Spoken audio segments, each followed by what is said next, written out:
자, 표 9-2를 보시면 이 분산 분석 표에 예시가 있습니다. 자, 이 표 9-2의 경우에는 보통 통계 패키지를 여러분들이 이제 운영을 하다 보면 그 안에서 분산 분석을 시행하면 자, 이런 결과표들을 좀 얻을 수가 있습니다. 자, 이 결과표를 여러분들이 좀 이해를 하셔야 되는데, 자, 일단 왼쪽에는 변동의 원인이 있고, 우리 변동의 원인은 실험 요인과 외생 요인 두 가지였죠, 그죠? 그다음에 그 옆에는 제곱합이 있습니다. 자, 그래서 이 실험 요인에 의한 제곱합이 130이었고, 자, 외생 요인에 의한 제곱합은 8이었죠. 그래서 총 변동은 138로 아까 잠깐 봤었습니다. 자, 그리고 이 자유도의 경우에는 이 실험 요인 같은 경우는 이제 이동통신사 세 가지였죠, 그죠? 세 개의 이동통신사.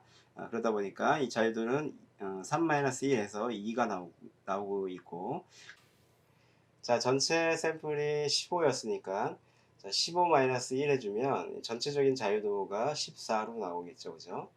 그 다음에 이 14에서 실험 요인에 의한 자유도 2를 빼게 되면, 자, 외생 요인에 의한 자유도는 12가 나올 것 같습니다.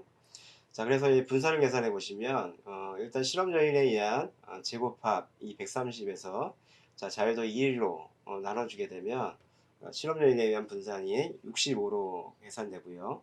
그 다음에 이 외생 요인에 의한 제곱합이 이제 8이었으니까, 자, 8 나누기 자유도 12 해주면, 자, 분산은 0.666 이렇게 계산이 되고 있습니다. 자, 그래서 이 최종적인 통계량인데 이 분산 비율을 우리 최종적인 통계량으로 이제 보고 있습니다. 자, 이 분산 비율은 실험 요인에 의한 분산 나누기 자, 외생 요인에 의한 분산으로 측정이 되는 분산 비율입니다. 자, 그래서 65 나누기 0.666 해주면 이 97.59가 이제 최종적인 통계량인 이 분산 비율로 결정이 되는 것입니다. 자, 이런 이 분산 비율의 경우에는 자, 나중에 보겠지만 자, F값이라고 이제 통계학에서는 부르고 있습니다. 자, 그래서 이 F 분포를 좀 이해를 하셔야 되는데, 자, 이 두 번째 보시면 이제 F 분포를 이용한 통계적 검정에 대한 부분이 이제 설명이 되어 있습니다. 자, F 분포라고 하는 것은 이 영국의 학자인 피셔가 개발한 분포인데, 자, 실험 요인이 변동에 별다른 영향을 미치지 못한다면, 자, 일단 이 실험 요인에 의한 분산값이나 외생 요인에 의한 분산값은 자, 거의 같은 값을 취할 것이라는 논리 하에 이 분산 분석을 마무리하기 위한 이 표본 분포인 F 분포를 이제 개발했다는 것이죠. 자, 이런 F 분포를 이용하기 위해서는 분산을 분산으로 나눈 분산 비율을 구하셔야 되는데, 자, 우리 앞에서 봤던 것처럼 이 실험 요인에 의한 분산을 자, 외생 요인에 의한 분산으로 나누어 가지고 이 분산 비율을 도출을 하게 됩니다. 자, 만약 이 실험 요인이 이제 아무런 영향을 미치지 못한다면, 자, F 분포 하에서의 확률 변수인 이 분산 비율 수치는 자, 1에 매우 가까운 값을 취하게 되겠죠, 그죠? 자, F분포를 구성하는 이 확률 변수 값들은 자, 분산을 분산으로 나눈 값이기 때문에 0보다 작을 수 없고, 자, 그 값은 0에서 이제 무한대까지 될 수 있다는 것이죠. 자, 이런 이 F분포에서는 이 분산을 분산으로 나눈 통계치를 이용해서 의사결정을 수행하게 되는데, 자, 분자의 자유도와 그래서 이 분모의 자유도를 좀 알고 있어야 됩니다. 자, 표본의 크기가 이제 n이라고 이제 가정을 해보고, 자, 실험 요인의 수준수를 이제 k라고 정의를 한번 해보면, 자, 이런 분산 분석은 이 분자의 자유도가 k-1, 자, 분모의 자유도가 n-k인 자, F분포를 사용하게 됩니다. 자, 이런 분산 분석에서 이 실험 요인이 이제 아무런 영향을 미치지 못한다면, 자, 분산 비율은 이 분자의 자유도가 k-1, 자, 분모의 자유도가 자, n-k가 되는 자, F분포를 따른다는 것이죠. 자, 표 9-3을 보시면 자, F분포 표라는 것이 있는데, 자, 브로그에 가셔도 이 통계표인 이 F분포 표가 있습니다. 자, 한번 확인해 보시면 좋을 것 같습니다. 자, 이 맨쪽에 이제 분모의 자유도가 있고, 그다음에 그 옆에는 이제 유의 수준이 있죠. 통계적 유의 수준. 그다음에 오른쪽에는 이 분자의 자유도가 1, 2, 3 뭐 이렇게 있을 때, 자, 예를 들어 이 분자의 자유도가 2고 분모의 자유도가 4일 때, 자, 통계 분석자가 이제 5%의 유의 수준을 가져가겠다라고 한다면, 자, F 값은 자, 6.94가 나온다는 것이죠. 6.94.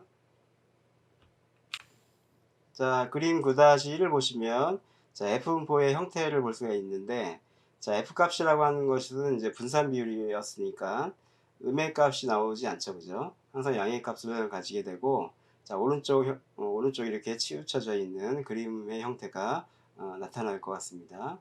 자, 예를 들어 이 분자의 자유도가 2고 이 분모의 자유도가 12인 경우에, 자, F 값을 찾아보시면, 자, 연구자는 이제 1%의 유의 수준을 가져가겠다라고 한다면, 자, 이 분모의 자유도 12, 1%, 분자의 자유도 2, 저 6.93이죠. 6.93의 값을, 이 F 값을 찾을 수 있을 것 같습니다.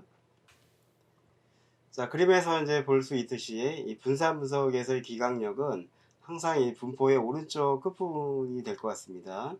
자, F 값이 이제 분포의 오른쪽 끝부분에 위치하게 된다면 실험 요인의 효과가 없다는 기문가설을 기각할 수 있다는 것이죠.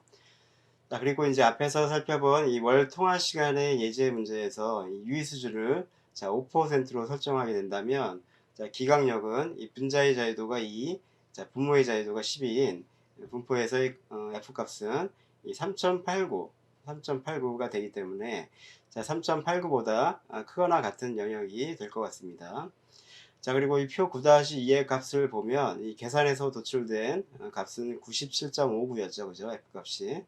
자, 분자의 자유도가 2, 이 분모의 자유도가 12, 또 이 수준 5%일 때, 자, F 값이 이 3.89이기 때문에 3.89보다 굉장히 큰 값을 가지신다는 것이죠.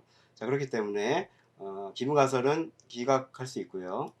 즉, 그 가입하고 있는 이동통신사에 따라서 이 월 통화 시간에 차이가 난다라고 결론을 내릴 수 있습니다.